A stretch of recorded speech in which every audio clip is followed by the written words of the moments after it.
नमस्कार। The wire में आपका स्वागत है। मैं हूं आरफा खानम शेरवानी। यूं तो सुप्रीम कोर्ट के अयोध्या पर आए फैसले को कई दिन गुजर चुके हैं, लेकिन इस पर अभी भी बहस चल रही है। बहस इसलिए चल रही है क्योंकि इसमें दोनों पक्षों में से कम एक पक्ष ऐसा है जो कि इस फैसले से संतुष्ट नहीं है। खासकर वो लोग भी संतुष्ट नहीं हैं जो भारत के संविधान में जिनका अटूट विश्वास है, जो ये समझते हैं कि शांति के लिए सबसे ज़रूरी शर्त है इंसाफ। इंसाफ न कि सिर्फ होना चाहिए बल्कि होते हुए दिखना भी चाहिए। वो ये चाहते हैं कि इस पर बहस हो। जाहिर है इस पर समीक्षा की मांग भी वो कर सकते हैं और ये लोकतंत्र उनको इस बात का अधिकार देता है। मैं देख रही थी कि मेरे वीडियोस में या जो लोग भी इस पर बात करना चाह रहे हैं, इस पर डिस्कशन या बहस कर रहे हैं, उनको लेकर तरह तरह की टिप्पणियां हो रही हैं। मेरे वीडियोस के नीचे भी जो कमेंट्स हैं मैंने पढ़े, जिसमें एक आरोप ये लगाया जा रहा है कि ये लोग दंगा भड़काने की कोशिश कर रहे हैं, हिंदू मुसलमान में नफरत फैलाने की कोशिश कर रहे हैं। इन लोगों का संविधान में या सुप्रीम कोर्ट में विश्वास नहीं है।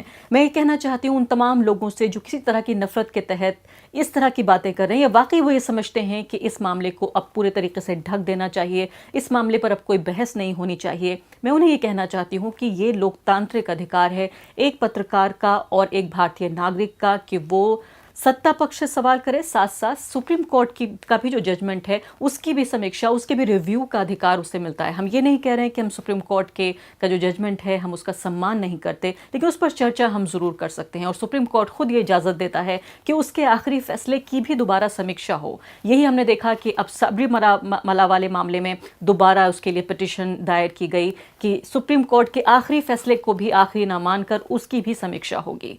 तो मैं आज जो चर्चा करना चाहती हूँ वो इस बात पर करना चाहती हूँ कि सुप्रीम कोर्ट ने अपने फैसले में, अगर एक नज़र में आप उसको पढ़ें तो बार बार ये प्रतीत होता है कि सुप्रीम कोर्ट की जो मंशा थी, जो नीयत थी, वो बहुत नेक थी। वो ये थी कि शांति इससे भंग ना हो जाए, जो सोशल पीस है वो भंग ना हो जाए। लेकिन सबसे बड़ा सवाल ये होता है कि सुप्रीम कोर्ट का काम क्या शांति स्थापित करना है या इंसाफ देना है।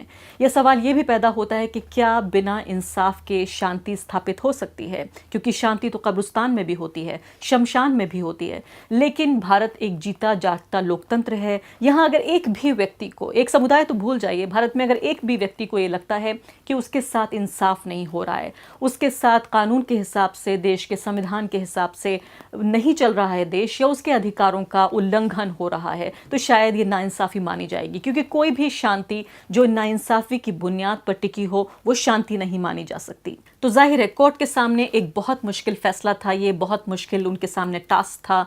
न सिर्फ कि ये हिंदुस्तान का सबसे बड़ा मुकदमा था बल्कि दुनिया के सबसे बड़े मुकदमों में से एक था। और ये समझा जा सकता है कि मंदिर के पक्ष में नहीं, अगर मस्जिद के पक्ष में भी सुप्रीम कोर्ट फैसला देता तो ये भी आसान नहीं होता कि क्या वहां पर मस्जिद बन सकती थी। क्योंकि इस वक्त जिस तरह से हमने पिछले 3 दशकों में जो राजनीति देखी है, खासकर बहुसंख्यक संप्रदाय को लेकर जो बहुसंख्यकवाद की राजनीति हुई है, मेजॉरिटेरियनिज्म की जो राजनीति हुई है, उसने इस फिलहाल जो मेजॉरिटी कम्युनिटी है उसके सेंटिमेंट्स को, जो हिंदू सेंटिमेंट है, उसे एक ऐसे पैमाने पर, एक ऐसे स्तर पर ला दिया था जहां शायद अदालतों के लिए भी इस तरह का फैसला देना बहुत मुश्किल हो रहा है। पिछले 5-6 साल में हमने देखा है कि इस राजनीति में और ज्यादा उबाल आया है। लेकिन इस सबको समझते हुए भी 3 महत्वपूर्ण बिंदु हैं जो मैं उठाना चाहती हूं आज के कार्यक्रम में। इसमें सबसे अहम बात यह है कि सुप्रीम कोर्ट के इस फैसले में खुद वो अपने आप में विरोधाभासी है, कॉन्ट्रडिक्टरी है। सुप्रीम कोर्ट जिस बात को कहता है अपने फैसले में उसको मानता नहीं है, यानी फैसला देते वक्त उस बात की जो छाया है वो नहीं नजर आती, उस बात का रिफ्लेक्शन नजर नहीं आता जो कोर्ट ने बार बार कहा है। मैं इन कॉन्ट्रडिक्शंस को जरूर सामने लेकर आऊंगी, लेकिन इसके अलावा 3 महत्वपूर्ण मुद्दों पर मैं चर्चा करना चाहती हूँ। वो ये कि इस फैसले के बाद जो आने वाली पीढ़ियां हैं वो किस तरह से जिएंगी, क्योंकि याद रखिए कि आज का जो फैसला है वो कल की हकीकत है, वो कल की रियलिटी है जो हमें जीनी होगी। लोकतांत्रिक संस्थाओं का भारत में जो आस्था है उसके साथ क्या रिश्ता है। लोकतांत्रिक संस्था में सुप्रीम कोर्ट भी आती है कि जो डेमोक्रेटिक इंस्टीट्यूशंस हैं, क्योंकि भारत एक सेक्युलर डेमोक्रेसी है, तो आस्था के साथ जो उसका रिश्ता है वो किस तरह से इस फैसले के बाद बदलेगा। दूसरा महत्वपूर्ण बात है कि जो पहचान की राजनीति का स्वरूप है, खासकर 90 के दशक के बाद, 6 दिसंबर 1992 के बाद के दिनों में जो पहचान की राजनीति, धर्म की राजनीति, सांप्रदायिकता की राजनीति हमने देखी है, क्या मंदिर बन जाने से या मंदिर के पक्ष में फैसला आ जाने से उस राजनीति का स्वरूप बदल जाएगा? क्या भारत वापस धर्मनिरपेक्षता की तरफ आगे बढ़ेगा? तीसरी और सबसे महत्वपूर्ण बात कि जो हिंदू मुस्लिम रिश्ते हैं उनका क्या भविष्य होगा? मैंने देखा कि बड़ी तादाद में मुस्लिम समुदाय के लोग भी ये कह रहे हैं कि जो हुआ सो हुआ, अब हम इसको भूल जाते हैं। उनमें से कई ये कह रहे हैं कि जान बख्श दी गई, कोई हिंसा नहीं हुई, दुकानें नहीं जली, घर नहीं जले, लोग नहीं मारे गए, दंगे नहीं हुए, क्या इतना काफ़ी नहीं है? ये बात सच है कि वो फैसले का सम्मान कर रहे हैं और इस बात के लिए भी शुक्र मना रहे हैं कि ये सब कुछ नहीं हुआ, लेकिन क्या ये इस बात को सुनिश्चित करेगा कि भविष्य में हिंदू मुस्लिम रिश्ते बेहतर हो सकेंगे? तो सबसे पहले मैं आती हूँ जो कॉन्ट्रडिक्शन है सुप्रीम कोर्ट के फैसलों में कि जो कहा क्या वो किया भी। सबसे बड़ी बात तो लगातार जो लोग ये आरोप लगाने की कोशिश कर रहे हैं कि सुप्रीम कोर्ट के फैसले को सुप्रीम नहीं माना जा रहा है कि या फाइनल नहीं माना जा रहा है, उनको ये भी ध्यान रखना होगा। खासकर मैं शबरीमला का उदाहरण फिर से लेना चाहती हूँ और आपत्ति जताने वाले लोगों को ये भी ध्यान रखना चाहिए कि अमित शाह भाजपा के राष्ट्रीय अध्यक्ष, इस वक्त गृह मंत्री, उन्होंने शबरीमला वाले जो सुप्रीम कोर्ट का फैसला आया उस पर कहा था कि कोर्ट को ऐसे फैसले देने चाहिए जिसको इम्प्लीमेंट किया जा सके, लागू किया जा सके। इसके अलावा जो राज्य सरकार थी केरल की, उसको भी उखाड़ फेंकने की बात कही थी। लेकिन उसको थोड़ी देर के लिए भूल जाएं, जो हम विरोधाभासों का हम जिक्र कर रहे थे सुप्रीम कोर्ट के इस जजमेंट की, कि कोर्ट ने इन दोनों बातों को, बहुत महत्वपूर्ण बातों को माना है कि 1949 में जब जबरदस्ती बाबरी मस्जिद के अंदर मूर्तियां रखी गईं और इसके अलावा 6 दिसंबर 1992 को जब मस्जिद को गिराया गया, दोनों कानून का घोर उल्लंघन था। उसके बावजूद भी जिस तरह का जजमेंट दिया, यानी कि उल्लंघन था, इस जगह पे जुर्म हुआ, लेकिन उसके मुजरिम को क्या सजा हुई? क्या मुजरिमों को ही वापस जमीन सौंप दी गई? सबसे बड़ी बात तो ये हो रही है कि क्या उन मुजरिमों को जिन्होंने पहले मूर्तियां रखी उसके बाद मस्जिद को गिरा दिया, क्या उन्हीं को वापस ज़मीन सौंपी जा रही है? दूसरी महत्वपूर्ण बात जो बार बार लगातार कानून के जानकार उठा रहे हैं कि इस फैसले में सबसे बड़ी बात जो कब्जे को लेकर कही गई है, तो क्या अगर 1992 में 6 दिसंबर 1992 को मस्जिद नहीं गिराई गई होती या उससे पहले 49 में अगर वहां मूर्ति नहीं रखी गई होती, जिसको ओरिजिनल सिन कहा जाता है, तो क्या कोर्ट का यही फैसला आता? क्योंकि ये बात ध्यान रखने वाली है कि खुद जो है वो कोर्ट ने इस बात को माना है कि 16 दिसंबर 1949 की रात मस्जिद में नमाज हुई, 22 और 23 दिसंबर की रात मस्जिद में मूर्तियां रखी गई, तब से नमाज पर रोक लग गई और मुस्लिम समुदाय को बेदखल कर दिया गया। ये गैर कानूनी था, इस बात को सुप्रीम कोर्ट ने माना है। और ये भी आपको जानकर पता नहीं आप में से कितने लोगों को ये बात याद है कि जिस उस वक्त जबकि मूर्ति हटाने का आदेश दिया गया था 1949 के बाद, तब जिला प्रशासन ने मूर्ति हटाने से इनकार कर दिया था। इतिहास को बहुत याद रखना ज़रूरी है आज को, वर्तमान को समझने के लिए और भविष्य को भी बेहतर समझने के लिए। तो 6 दिसंबर 1992 को सरकार के जरिए अदालत को आश्वासन दिए जाने के बाद भी मस्जिद को तोड़ा गया। यह कानून के राज का खुला उल्लंघन था, यह सुप्रीम कोर्ट ने कहा है। कानून के राज का उल्लंघन हुआ, उसके बाद भी उन्हीं लोगों को वापस जमीन सौंपने की बात कही गई है।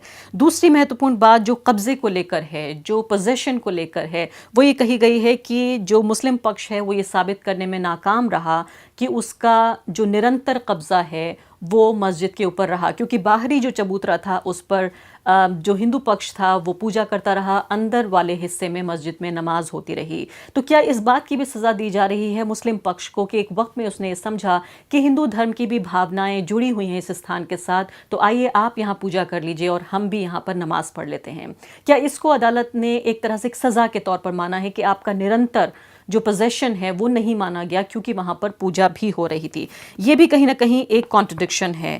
एक और अहम बात वो ये है कि 1528 से लेकर और 1857 तक नमाज होती रही, इस बात का कोई सबूत नहीं है या इस बात को साबित नहीं कर पाया मुस्लिम पक्ष। ये भी बात अदालत ने कही है। ये भी बहुत हैरानी की बात है कि जिस तरह के साक्ष्य, जिस तरह की गवाहियाँ मांगी गई मुस्लिम पक्ष से, कहीं ना कहीं हिंदू पक्ष से उस तरह की गवाही नहीं मानी गई। और ये भी हैरानी की बात है कि जब उस दौर में मुस्लिम शासन रहा होगा तो इतनी बड़ी मस्जिद में आखिर नमाज क्यों नहीं होती रही होगी, या किस तरह से मुस्लिम पक्ष ये साबित कर पाए कि उस वक्त नमाज होती रही या नहीं। तो ये तो बात रही उस कॉन्ट्रडिक्शन की, इस विरोधाभास की, जो इस पूरे जजमेंट में नजर आ रही है कि अदालत ने जो कॉन्स्टिट्यूशन है, संविधान है, उसकी सुप्रेमेसी को, उसमें जो धर्मनिरपेक्षता का जो एक एस्पेक्ट है उसको बार बार उभारा, बार बार उस बारे में बात की, बार बार ये कहा कि 1949 1992 की जो घटनाएं थीं वो पूरी तरीके से कानून का उल्लंघन थी। लेकिन फैसला देते वक्त आस्था क्यों एक तरह से हावी हो गई? 3 महत्वपूर्ण पक्ष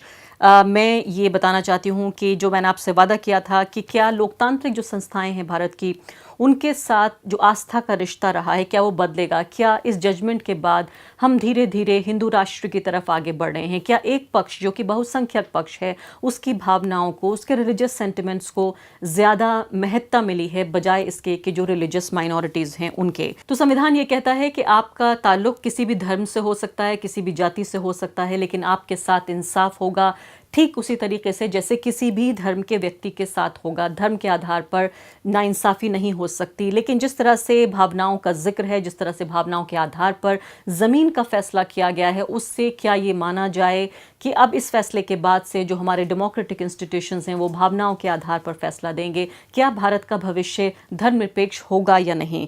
दूसरी और सबसे अहम बात वो है पहचान की राजनीति का स्वरूप। आप ये देखिए कि पिछले जो दशकों की जो सांप्रदायिक राजनीति है, जो हिंसा हुई है 6 दिसंबर 1992 के बाद से, क्या उस पूरी राजनीति को, उस पूरा जो एक कम्युनल मोबिलाइजेशन था, जो एक तरह से एक आंदोलन चलाया गया, राजनीति जो धर्म पर आधारित राजनीति, क्या उस सबको जायज़ ठहराया जाएगा? वो तमाम तरह की रैलियां, वो तमाम तरह की रथ यात्राएं, वो जो मस्जिद को ढाया गया 6 दिसंबर को, क्या वो सब कुछ जायज़ हो जाएगा? क्योंकि ये सब करने के बाद ही आज उसी पक्ष को जिसने ये सब कुछ काम को अंजाम दिया उसी को ज़मीन वापस मिली है। तो क्या ये माना जाए कि पहचान की राजनीति अब जबकि एक तरह से विजयी हो गई है, जो सांप्रदायिक हिंदुत्व की राजनीति थी, क्या उसे बल नहीं मिलेगा इस फैसले के बाद से? क्योंकि कहीं ना कहीं 6 दिसंबर 1992 को जो हुआ वो एक अंजाम के तौर पर कोर्ट के जरिए अब जमीन उन्हीं लोगों को दी गई। तो क्या एक तरह से वो अपने को बलवान या मजबूत महसूस नहीं करेंगे? तो ये क्यों मान लिया जाए कि पहचान की राजनीति बदल जाएगी या फिर अब जो है सांप्रदायिकता के बजाय धर्मनिरपेक्षता की राजनीति होगी? 1992 के दिनों के बाद की राजनीति अगर आप देखें, अगर आप मीडिया को भी देखिए, तो ये माना जाता रहा कि जब तक मस्जिद नहीं बनेगी उस जगह पर तब तक इंसाफ नहीं माना जाएगा, क्योंकि मस्जिद को तोड़ा गया, कानून को तोड़ा गया, संविधान की अवहेलना हुई, इसलिए जब तक मस्जिद दोबारा नहीं बनेगी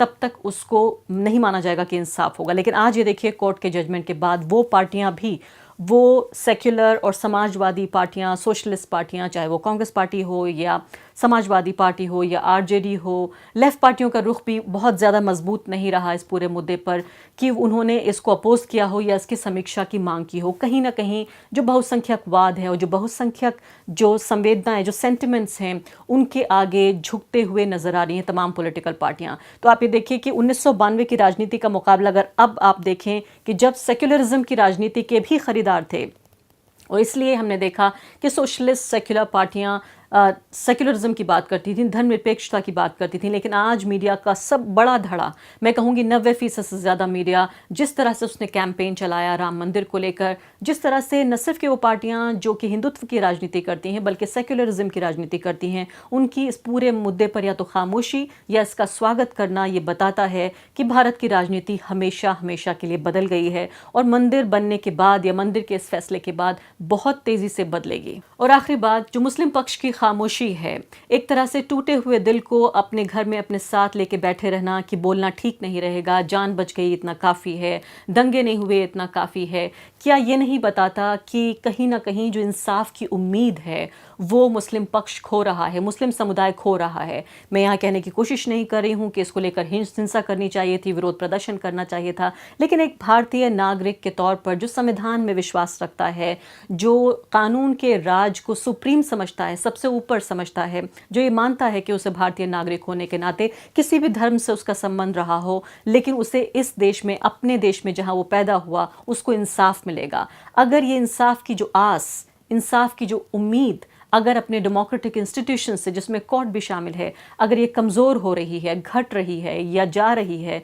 तो ये सोचने की बात है हम सब के लिए, न सिर्फ कि सिर्फ मुस्लिम समुदाय के लिए बल्कि 130 करोड़ लोगों के लिए, सरकार के लिए, कोर्ट के लिए, तमाम डेमोक्रेटिक इंस्टीट्यूशन के लिए, कि आखिर एक समुदाय को ऐसा क्यों लगने लगा है कि उसके लिए इंसाफ की उम्मीद ना करे, वो आस ही ना करे? क्या इस खामोशी को ये मान लिया जाए कि सर झुकाकर इसको स्वीकार कर लिया गया है क्योंकि उम्मीद ही नहीं थी कि हमारे देश में हमारे साथ इंसाफ होगा? तो ये बहुत अहम बात है कि अगर किसी पक्ष के दिल में इस तरह की एक भावना है, इस तरह की एक असंतुष्टि है, तो क्या ये मान लिया जाए कि बहुसंख्यकवाद को या जो हिंदुत्व की राजनीति है या जो हिंदू सुप्रेमेसी है उसको इस पक्ष ने मान लिया है? तो क्या इस बुनियाद पर हिंदू मुस्लिम रिश्ते भविष्य में बेहतर हो सकेंगे?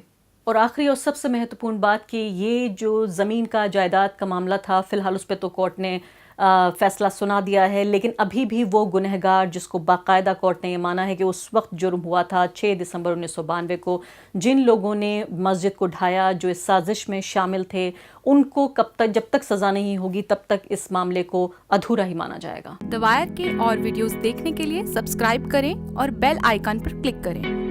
स्वतंत्र पत्रकारिता की आर्थिक मदद करने के लिए डिस्क्रिप्शन में दिए गए लिंक पर जाएं और अपनी राशि चुनें।